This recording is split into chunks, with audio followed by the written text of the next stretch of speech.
Hello dear students, क्या हाल चाल? बढ़िया। तो भाई सबसे पहले तो अगर आपने थंबनेल पढ़ा है, क्या रैंक चाहिए इस साल मेडिकल कॉलेज के लिए, वो भी गवर्नमेंट मेडिकल कॉलेज में जाने के लिए, कि कट ऑफ क्या जाएगी इस साल। तो सबसे पहले तो आपको मैं ये बता दूं कि कट ऑफ होती क्या है, क्योंकि देखो कट ऑफ का मतलब आपको पता होना ही चाहिए।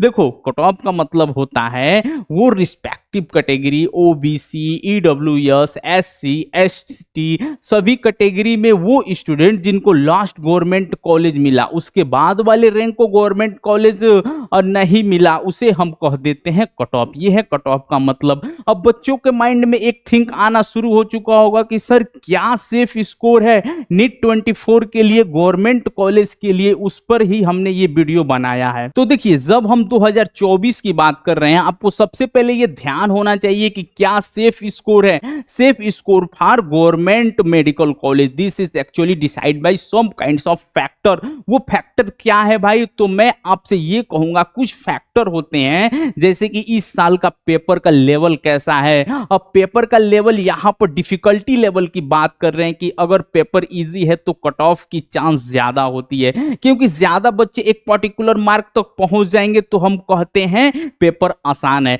अब अगर पेपर टफ है तो क्या होगा? ऑटोमेटिक कट ऑफ डाउन हो जाती है। अब अगर हम कुछ पिछले साल के ट्रेंड को देखें तो जो कट ऑफ है वो बढ़ती जा रही है। बढ़ने का रीजन है कि जो पेपर आता है वो एनसीईआरटी बेस्ड है। एनसीईआरटी की लाइन से कट टू कट क्वेश्चन आते हैं तो इजी होता है। हालांकि एक चीज अगर आप देखो तो हर साल टाइप ऑफ क्वेश्चन, जैसे स्टेटमेंट वाले बढ़ गए, असर्शन रीजन टाइप ऐड हो गए, तो कुछ चीजों को ऐड करके क्वेश्चन का जो लेवल है उसे थोड़ा बैलेंस करने की कोशिश की जाती है। अब देखते हैं इस साल क्या होता है। अगर पेपर थोड़ा टफ बनता है तो कुछ क्वेश्चन सोचने वाले, जिनको हम रीजनिंग क्वेश्चन कहते हैं, जहां थोड़ा दिमाग लगाया जाए, ऐसे क्वेश्चन को ऐड कर दिया जाए तो डिफिकल्टी लेवल थोड़ा बढ़ जाती है। ये तो हो गई पहली बात। दूसरा कौन सा फैक्टर है? तो भाई सेकेंड फैक्टर का नाम है number of student. Number of student अगर हम देखें तो हर साल ये भी बढ़ते जा रहे हैं नीट में। अब भी हम पिछले कुछ सालों के ट्रेंड को देखो तो हर साल बच्चे का जो नंबर है वो बढ़ता जा रहा है। पहले जहां 14-15 लाख बैठा करते थे, अब वहीं 18 छोड़ो, अब 20 से 22 लाख, 21 लाख बच्चे यहाँ पे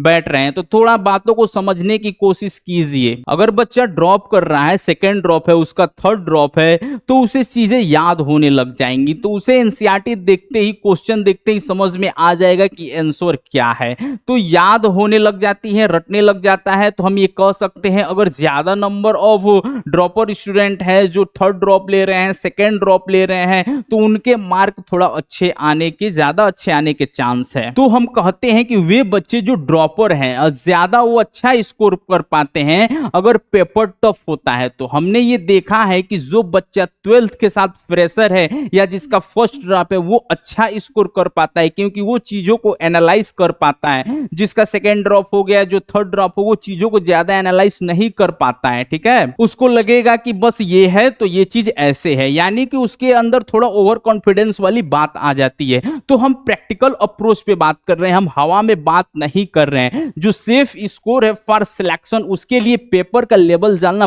बहुत इंपॉर्टेंट है, और नंबर ऑफ स्टूडेंट कितने हैं, नंबर ऑफ ड्रॉपर्स कितने हैं, ये सब जानना आपके लिए बहुत इंपॉर्टेंट है। अब अलग अलग तरह के लोग आते हैं, वीडियो भी बनाते हैं, बहुत कुछ बताते हैं, लेकिन मैं आपको कहूंगा आज के दिन आपको ये नहीं पता करना कि पेपर का लेवल कैसा होने वाला है। और नीट वाले एग्जाम दिन तक तो हम ये सोचना बंद करें कि कितना नंबर लेके आएंगे तो हमारा सिलेक्शन होगा। ये ना सोच के हमें अपना बेस्ट से भी बेस्ट देके आना है नीट के एग्जाम के दिन। एक और इंपॉर्टेंट बात आपको बतानी है, बहुत से बच्चे अननेसेसरी निगेटिव करके गलती कर देते हैं। सपोज फॉर एन एग्जांपल, एक बच्चा है, उसने नीट के एग्जाम में कैलकुलेट किया कि 600 नंबर तक वो कर पा रहा है, लेकिन उसको लग रहा था कि 610 नंबर तक कट ऑफ जाएगी। ऐसा सोच के बच्चे ने क्या किया, 3-4 क्वेश्चन और एक्स्ट्रा कर दिए जो उसको आधे अधूरे आ रहे थे। उसे लग रहा था इसका आंसर सी भी हो सकता है, इसका आंसर बी भी हो सकता है, तो थोड़ा ओवर कॉन्फिडेंस में उसने टिक मार दिया और वो क्वेश्चन हो गए गलत। तो ऐसा नहीं करना है। जो क्वेश्चन कॉन्फिडेंटली आ रहा है उसी को करना है।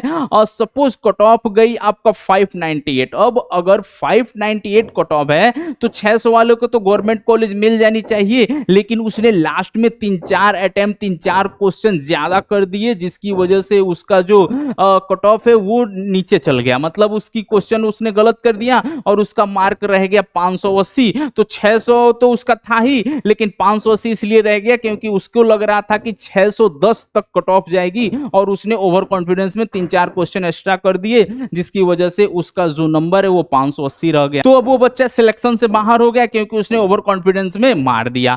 तो पहले से ये अनुमान नहीं लगाना कि कट ऑफ इतनी जा रही है, कि कट ऑफ इतनी रहेगी, कि कट ऑफ कितनी होगी, इस बात का अनुमान नहीं लगाना है। हमें अपना बेस्ट से बेस्ट दे के आना है। अब इन सब के पास से जो बच्चे ये पूछते हैं कि लास्ट ईयर कट ऑफ क्या गई थी, तो हम वो भी जान लेते हैं। वो तो जानना आपके लिए बहुत ही इंपॉर्टेंट है कि लास्ट ईयर कट ऑफ क्या गई थी। देखो मैं फिर कह रहा हूं, इससे प्रिडिक्ट मत करने लग जाना कि लास्ट ईयर कट ऑफ ये गई थी तो इस बार सिलेक्शन इतने नंबर पे हो जाएगी। पेपर हार्ड हो गया तो कट ऑफ नीचे चली जाएगी, पेपर इजी हो गया तो कट ऑफ अप हो जाएगी।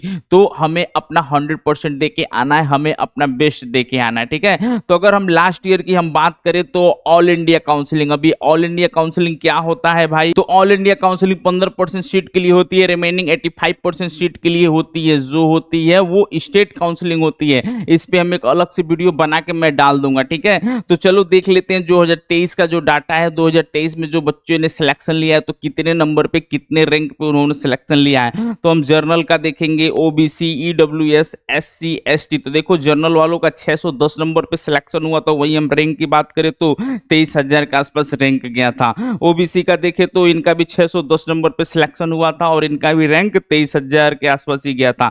ईडब्ल्यूएस का देखो तो 607 नंबर पे, बहुत ज्यादा अंतर नहीं है, इक्वलिटी ही मेंटेन है यहाँ पर भी, तो 25,000 के आसपास इनका रैंक गया था।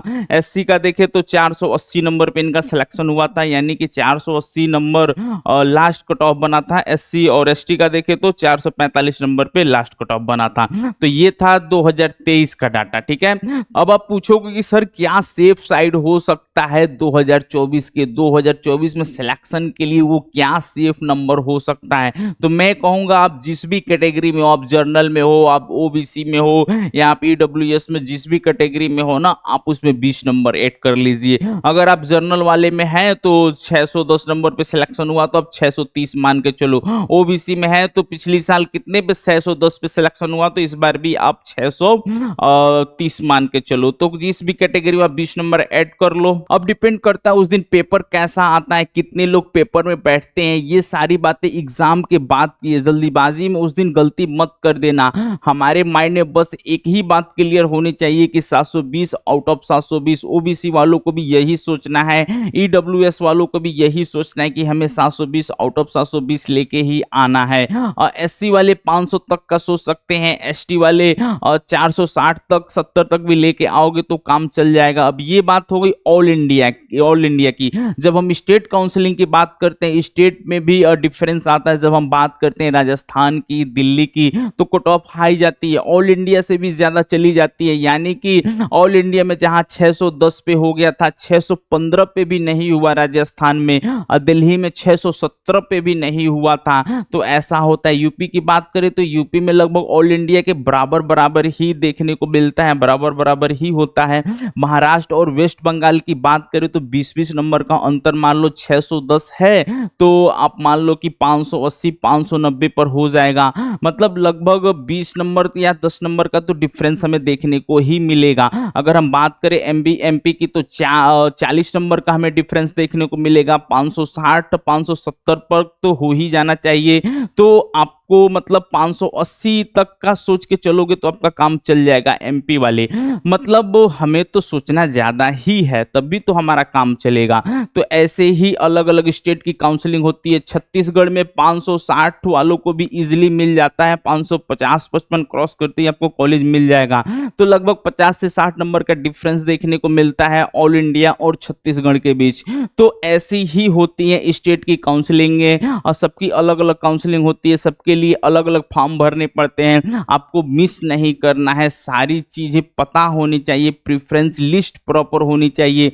इतने सारे कॉलेज ऑल इंडिया में होते हैं, प्रेफरेंस लिस्ट गलत हो गई तो कई बार अच्छा नंबर लेके आके भी बच्चे को अच्छा कॉलेज नहीं मिलता है, कई बार नंबर उतने अच्छे नहीं होते लेकिन बहुत अच्छा कॉलेज मिल जाता है। तो आपको बहुत ही ध्यान से अपना काउंसलिंग करवाना है। काउंसलिंग करवाते समय अब बहुत सारी बातों का ध्यान रखा जाता है, उस पर मैं आपको एक अलग से वीडियो प्रोवाइड कर दूंगा, ठीक है। तो स्टूडेंट तब तक आप मेरे चैनल को सब्सक्राइब कर लीजिए, लाइक कर दीजिए और शेयर कर दीजिए। हाँ, बहुत लोग शेयर मत कीजिए लेकिन अपने एक दोस्त के पास से जरूर शेयर कीजिए, ठीक है, ताकि मुझे मोटिवेशन मिले और मैं आपके लिए नीट से रिलेटेड ऐसे ही बेहतर से बेहतर वीडियो तैयार कर सकूँ, ठीक है। तो मिलते हैं नेक्स्ट वीडियो में, तब तक के लिए बाय बाय।